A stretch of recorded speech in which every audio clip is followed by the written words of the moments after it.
দেশের ১৬৯টি চা বাগানের মধ্যে ১৪৮টি সিলেট অঞ্চলে, এর মধ্যে মৌলভীবাজারেই ৯২টি। চা আবাদের কথা বলে বাগান কর্তৃপক্ষ সরকারের কাছ থেকে জমি লিজ নিলেও সেখানে করা হচ্ছে রাবার চাষ, বৃক্ষরোপণ, মাছ চাষ, আনারস সহ বিভিন্ন চাষাবাদ, যাতে এই শিল্পে ধস নামতে শুরু করেছে। বাগানের ছায়াদানকারী গাছগাছালি ও টিলাভূমি কেটে অবৈধভাবে বালু উত্তোলন করা হচ্ছে, ফলে দিন দিন নষ্ট হচ্ছে বাগানের জায়গা। প্রায় সবগুলো বাগানেই কাঁচি দিয়ে পাতা কাটায় কমেছে চায়ের গুণগত মান।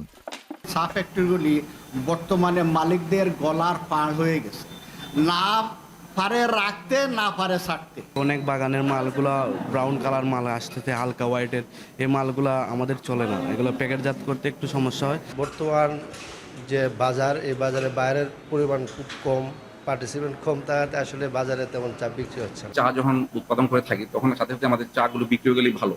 চা বিক্রি হওয়ার সাথে সাথে আমাদের টাকাগুলি ব্যাংকে চলে আসে এবং তাতে আমাদের বাগানের লেবার পেমেন্ট বা অন্যান্য খরচ করতে সুবিধা হয়। এদিকে শ্রমিক অসন্তোষ ও শ্রমিকের মজুরি না দেয়ায় কাজ বন্ধ থাকায় এবছর কমেছে চায়ের উৎপাদন।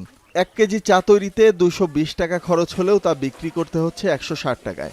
আমাদের মজুরি পরিশোধ না করার কারণে কাজের মধ্যে একটা স্পিড, একটা আমাদের গতির মধ্যে একটা স্থবিরতা একটা দেখা দিচ্ছিল, এবং এটা যেন কাজের আউটপুট একটা খুব একটা পাইনি।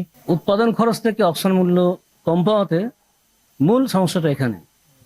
তো আমরা সাম্প্রতিককালে কোম্পানির ফান্ড বৃদ্ধির জন্য প্লেসমেন্ট শেয়ার আমরা বলি, ওটা একটা অ্যারেঞ্জমেন্ট করা হচ্ছে। বাগান মালিকরা বলছেন বিদ্যুৎ, গ্যাস সহ বেশিরভাগ উপকরণের দাম বাড়লেও কমেছে চায়ের দাম। এতে অনেকেই বাধ্য হচ্ছেন বাগান বন্ধ করতে। তবে চা শিল্পের উন্নয়নে কাজ চলমান রয়েছে বলছেন চা বোর্ডের চেয়ারম্যান। বাগান মালিকদের সব ধরনের সহযোগিতার আশ্বাস দিচ্ছেন তিনি।